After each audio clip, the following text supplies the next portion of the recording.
కుడేరు మండలము. నా పేరు లక్ష్మీదేవి. నేను మరస్వామి నన్ను ముందర పెట్టుకొని డబ్బులు ఇప్పించుకొని నన్ను ఇట్లా ఎందుకు బద్దలు చెప్తున్నావు, ఆమె సొమ్ము ఆమెకి ఇచ్చిరా, నన్ను ఇది చేయొద్దని చెప్పి అడిగిన. ఎరికిల్లంజా డబ్బులు ఇచ్చేదే లేదు నీ చెల్లెలకి, నీకు ఏమన్నా చేసుకోపోండి అని ఆ రోజు కొట్టినారు నన్ను. ఎప్పుడు అంటే 6వ తేదీ సాయంకాలం 7 గంటలప్పుడు కొట్టినారు. కొడితే పోయి సిఐకి కంప్లైంట్ ఇస్తే సార్ ఒకరోజు కూడా పిలిపించింది లేదు, ఏమీ మాట్లాడింది లేదు దాని గురించి. మళ్ళీ 24వ తేదీ సంతకాడు ఏం ఆటలు తీసినారు, ఏం చేసినారు, మమ్మల్ని ఈ టిప్పుని చేసుకోపు అని రాళ్ళతో ఇసిరి ఇంట్లో పోయి వాకిలు వేసుకున్నా ఇడిచిపెట్టాను అన్ని మా ఇంటిని.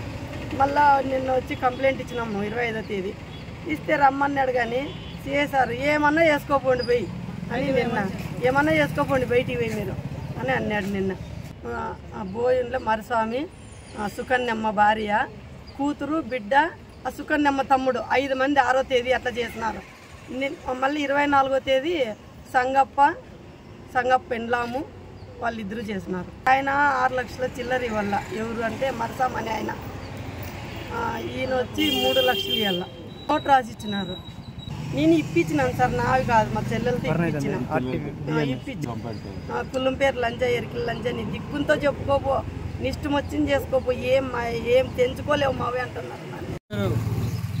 లక్ష్మణ్ కుమార్ అండి, స్టేట్ సెక్రటరీగా వర్క్ చేస్తున్నాను. మరి ఈ నెలలో 6వ తేదీన ఇరుకుల లక్ష్మీదేవి మీద కూడేరు మండలం జయపురంలో బోయ కోసం ఎరిస్వామి వారి బందోస్తులు దాడి చేయడం జరిగింది. ఒక డబ్బుని వాళ్ళు కూచిపడి ఇప్పించిన విషయంలో వాళ్ళు అడుగుతున్నప్పటికీ కూడా ఏమాత్రం దాన్ని కేర్ చేయకోకుండా దాడులు గురి చేస్తున్నారు. నిన్నటి కింద 24వ తారీఖు కూడా వాళ్ళ మీద దాడి చేయడం జరిగింది.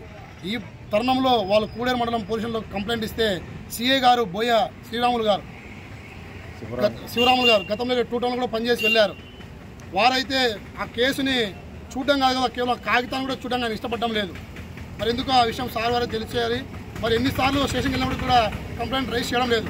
మనకున్న యాక్ట్ ప్రకారం ఏదైతే మనం చూస్తున్నామో ఎస్సీ ఎస్టీలు ఏదో కంప్లైంట్ ఇస్తే 24 అవర్స్లో వాళ్ళ మీద యాక్షన్ తీసుకొని వాళ్ళు రిమాండ్ తరలించాలి.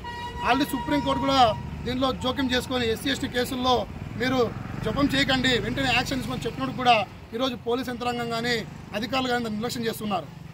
మరి ప్రభుత్వాలు ఏర్పడినప్పటికీ, కొత్త ప్రభుత్వం వచ్చినప్పటికి కూడా ఈ దాడులు ఎక్కువ జరిగిపోతున్నాయి ఎస్టీల మీద. కాబట్టి ఈ తరుణంలో మేము ఏఎస్పీ గారికి కలిసి మా యొక్క విన్నపాన్ని విలువ సార్ డిఎస్పీ గారికి రాశారు, గుండెగల్ డిఎస్పీ గారికి. సార్ కూడా వాళ్ళు పిలిపించి దీని మీద చర్యలు చెప్పారు. మాకు కంపల్సరీ కేసు కావాలి, వీళ్ళకి న్యాయం జరగాలని కూడా ఎన్టీఎఫ్ పోలీసు తెలియజేస్తున్నాం.